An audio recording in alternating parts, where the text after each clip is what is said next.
बहुत सुंदर वर्णन आया है। अवंती नगरी रम्या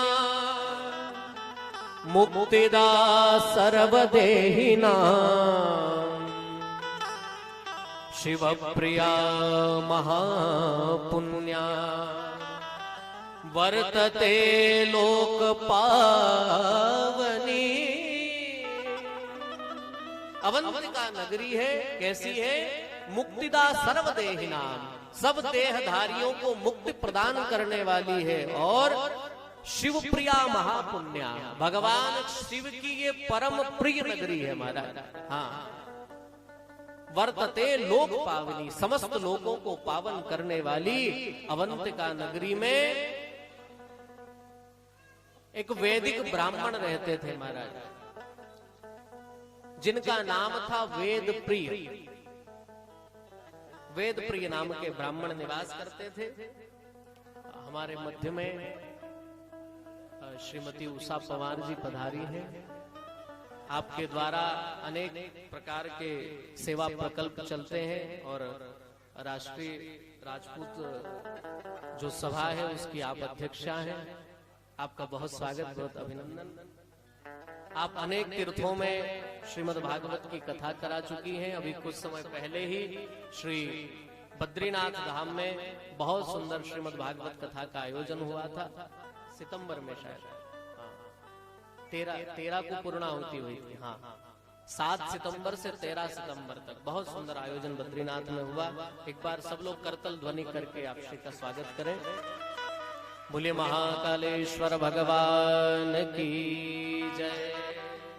अवंतिका नगरी में एक वेद प्रिय नाम के ब्राह्मण रहते थे। नित्य भगवान का पार्थिव पूजन किया करते थे महाराज। उनके 4 पुत्र थे, वेद प्रिय, प्रियमेधा, सुकृत और धर्मनिष्ठ। चारों पुत्रों के साथ में भगवान शिव का आराधन करते थे महाराज। प्रायः ये आपको देखने को कम मिलेगा, हाँ, कि कोई पिता आराधना कर रहा है और पुत्र भी सब साथ में बैठे हैं। ऐसा बहुत कम होता है और आजकल तो होता ही नहीं। आजकल माता पिता के साथ में बैठकर अगर पुत्र हैं, चारों हैं, एक साथ बैठकर पूजा कर रहे हैं, भगवान की आराधना कर रहे हैं, तो इससे बड़ा कोई सद्भाग्य कलिकाल में नहीं हो सकता महाराज। क्योंकि आजकल पिता और बेटे के विचार बहुत कम मिलते जुलते हैं।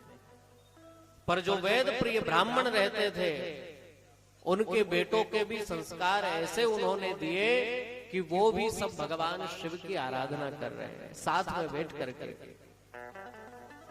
उसी समय महाराज रत्नमाला पर्वत पर एक दूषण नाम का राक्षस हुआ और उसने अवंतिका पर अपना प्रभाव जमाने का प्रयास किया। उसने अपने सेवक को भेजा और कहा कि अवंती में जाकर के कह दो कि कहीं कोई पूजन, कोई वेद ध्वनि मुझे सुनाई नहीं देनी चाहिए। कहीं कोई अभिषेक नहीं होगा, कोई पूजा पाठ नहीं होगी, कोई भजन नहीं होगा, सब बंद कर दिए जाएं। महाराज उसके सेवकों ने आकर के सबको ढूंढी पीट कर सुना दिया कि कहीं कोई पूजन नहीं होगा। हमारे महाराज राक्षसराज दूषण का यह आदेश है। अब तो महाराज जो सामान्य लोग थे वो तो घबराए बेचारे, पर ये ब्राह्मण देवता उन्होंने कहा हमारा जीवन तो भगवान शिव से है। हाँ, इसी से, इस वेद से, शिव से हमारा जीवन चलता है। आज जीवन पर संकट आया तो हम शिव को छोड़ दें, ऐसा नहीं हो सकता। क्योंकि शिव और जीवन दोनों में भेद ही नहीं, शिव ही जीवन है महाराज। हाँ, शिव ही तो हमारा जीव है। अगर जीव न हो तो क्या शरीर रहेगा? हाँ? शिव के बिना यह जीवन शव हो जाएगा, केवल शव रह जाएगा। वेद प्रिय ब्राह्मण कहते हैं कि चाहे जीवन ही क्यों न चला जाए, पर मैं भगवान शिव की सेवा को नहीं छोड़ूंगा महाराज। और वो सेवा करते रहे। उस दूषण को पता चला कि महाराज आपके मना करने के बाद भी एक ब्राह्मण है, अपने पुत्रों के साथ में बैठकर क्षिप्रा के तट पर वो पार्थिव शिवलिंग का पूजन कर रहा है और वैदिक मंत्रों का उच्चारण कर रहा है। अब तो दूषण नाम का जो राक्षस था उसको बड़ा क्रोध आया, उसने पूरी अवंतिका नगरी को घेर लिया, आक्रमण कर दिया, लोगों को मारने लगा। लोग इधर उधर भाग रहे हैं, आकर के ब्राह्मण से कह रहे, ब्राह्मण देवता आप पूजा बंद कर दो, नहीं तो वो हम सबको मार डालेगा। ब्राह्मण देवता कहते हैं भगवान भोलेनाथ ही अब हमारी रक्षा करेंगे, और अपनी पूजा करते रहे। पास में आ गया महाराज, वो पूजा में विघ्न न करे इसलिए एक गर्त खोद कर एक गड्ढे के भीतर वो बैठ करके आराधना करने लगे महाराज, पूजा करने लगे। पर उसी समय वो आया और अपनी खड्ग निकालकर उन ब्राह्मण का वध करने को उद्यत हुआ। उसी समय जिस पार्थिव लिंग की पूजा कर रहे थे उसी के भीतर से भगवान शंकर प्रकट हो गए। बोलिए महाकाल भगवान की जय। और इतना विकराल भगवान ने स्वरूप उसके लिए बनाया कि देख करके ही भगवान महाकाल को भयभीत होकर मूर्छित होकर गिर पड़ा महाराज। फिर उठकर युद्ध करना चाहा, भगवान ने अपने त्रिशूल का संधान किया और एक ही बार में उसका प्राणांत कर दिया। अपने भक्तों की रक्षा के लिए भगवान क्षिप्रा के तट पर महाकाल बनकर के प्रकट हो गए और वहीं स्थापित हो गए।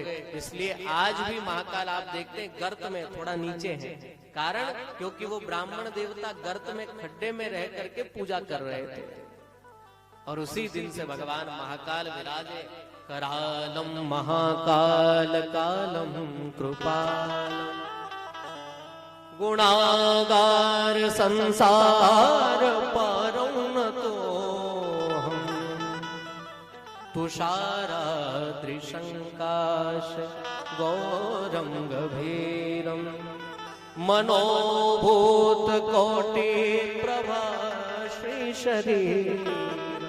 करालम महाकाल कालम कृपालम। महाराज उस दैत्य का भगवान शिव ने विनाश किया और ब्राह्मण पर कृपा करके सदा सर्वदा के लिए महाराज जो काल को भी भयभीत कर दे, काल भी जिसकी बात के जिसके वचन के विपरीत नहीं जा सकता, वो महाकाल इस अवंतिका में विराजित हो गए। जो महाकाल का भक्त होता है उसको समय उसको काल भी प्रभावित नहीं कर सकता महाराज। अकाल मृत्यु वो मरे जो कर्म करे चांडाल का, काल उसका क्या करे जो भक्त हो महाकाल। बोल महा